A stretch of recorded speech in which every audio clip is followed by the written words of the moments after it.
అనుదినమన్న శ్రోతలకు మన ప్రభువును రక్షకుడై ఉన్న యేసుక్రీస్తు సరిసాటి లేని మహా గొప్ప పరిశుద్ధమైన నామమునందు శుభము.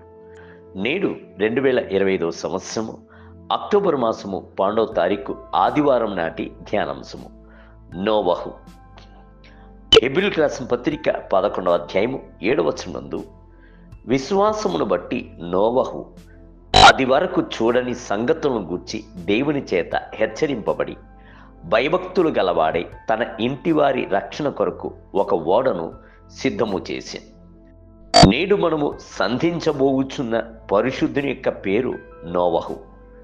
నోవహు అను మాటకు ఆదరణ, ఓదార్పు, నెమ్మది అని అర్థములు కలవు. ఈయన ఆదాము నుండి 10వ తరములో వచ్చుచున్నవాడు.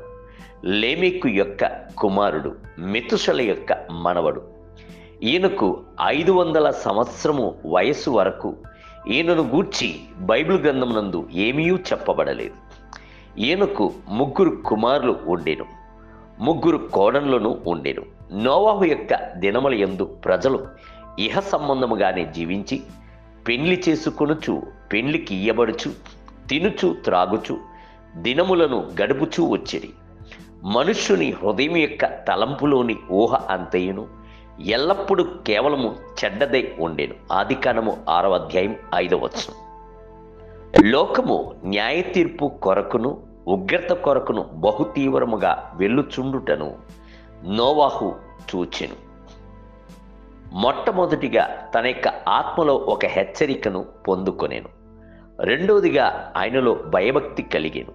మూడవదిగా రాబోచున్న నాశం నుండి కుటుంబమును తప్పించవలను అని తలంచెను. నాలుగవదిగా దాని కొరకు ఒక ఓడను నిర్మించెను. ఐదవదిగా ఆయన విశ్వాసం వలన కలుగు నీతికి వారసుడాయను.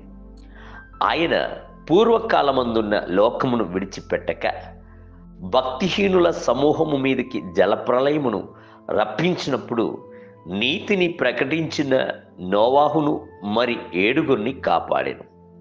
పేతురు రాసిన 2వ పత్రిక 2వ అధ్యాయము 5వ వచనం అని పేతురు రాయిచున్నాడు. యేసుక్రీస్తు కూడాను భక్తుడైన నోవాహును అతని యొక్క దినములను జ్ఞాపకము చేయుచు, నోవాహు యొక్క దినముల యందు ఎలాగుండెనో మనుష్య కుమారుని రాకడ యందును అలాగే ఉండును అని చెప్పాను. మత్తయి సువార్త 24వ అధ్యాయము 37వ వచనం. కావున మనము కూడాను హెచ్చరికను పొందుకున్న వారమై భయభక్తితో జీవింతుముగాక.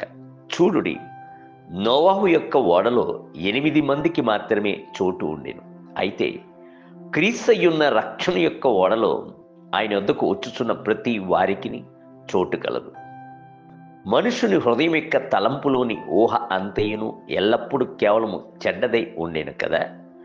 నోవహు యొక్క కాలమునందు భయంకరమైన న్యాయ తీర్పై ఉన్న జలప్రళయము భూమి మీదకు వచ్చుటకు ప్రాముఖ్యమైన కారణమై ఉండేది.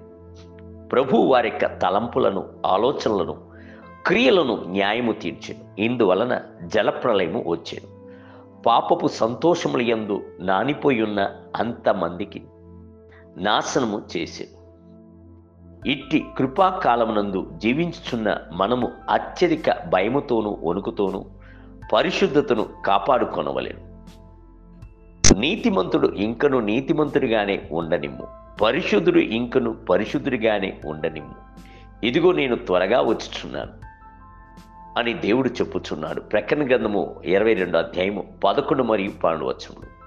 వేరు పరిశుద్ధముగా ఉండినట్లయితే ఫలములు కూడాను పరిశుద్ధముగా ఉండును.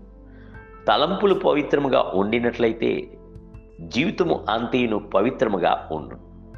నేటి ధ్యానములకై ప్రియులారా, దేవుని భయముతో పరిశుద్ధతను సంపూర్తి చేసుకొనుచు శరీరమునకును ఆత్మకును కలిగిన సమస్త కల్మషం నుండి మనలను పవిత్రులుగా చేసుకొనుము. కొరింథీయులకు రాసిన 2వ పత్రిక 7వ అధ్యాయం 1వ వచనం. నేటి వేద పఠనము ఉదయము యెషయా గ్రంథము 39 మరియు 40 అధ్యాయం, సాయంత్రము కొలొస్సీయులకు రాసిన పత్రిక 4వ అధ్యాయం. ప్రభు ఈ పునరుద్ధానపు దినమునందు మిమ్ములను ధారాళముగా దీవించునుగాక. ఆమేన్.